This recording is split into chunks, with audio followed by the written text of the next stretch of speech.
So hello everyone, welcome to the quick MCQ series. मेरा नाम सौरभ है और आप सबके सामने एक कंपनीज एक्ट का क्वेश्चन लेके आया हूँ। So the question is, if the stated minimum amount has not been subscribed and the sum payable on the application not received within the period specified therein, then the application money shall be repaid within the period of dash from the closure of the issue.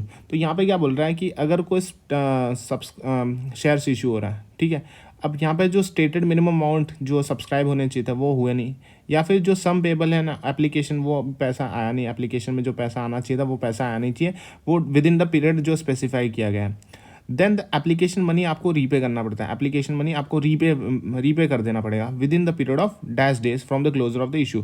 जैसे closure of the issue होता है तो 15 दिन के अंदर यहाँ पे आपको रीपे करना पड़ेगा। कितने दिन के अंदर? 15 दिन के अंदर आपको रीपे कर देना पड़ेगा। तो एग्जिस्टिंग कंपनी अगर इशू करती है share as per section 42 sub section 6 के हिसाब से, यस, अगर एग्जिस्टिंग कंपनी इशू कर रही है तो अलॉट करना पड़ेगा आपको shares within 60 days from the date of receipt of application money.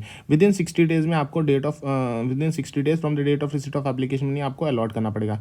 अच्छा, अगर एग्जिस्टिंग कंपनी जो है issuing the share as per section 42 sub section 6 existing company नहीं है तो रिफंड करना पड़ेगा। Refund application money with in 15 days from the expiry of 60 days. तो आपको 15 डेज के अंदर यहाँ पे रिफंड करना पड़ेगा।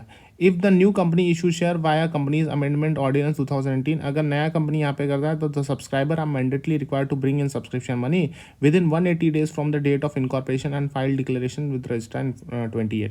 अब यहाँ पे क्या हो रहा है कि अगर कोई नई कंपनी है जो इशू कर रही है शेयर्स, कोई नई कंपनी है जो इशू कर रही है शेयर्स, तो यहाँ पे जो सब्सक्राइबर है उन्हें मैंडेटरी है, उनके पास मैंडेटरी होता है कि वो सब्सक्रिप्शन मनी लेके आएंगे।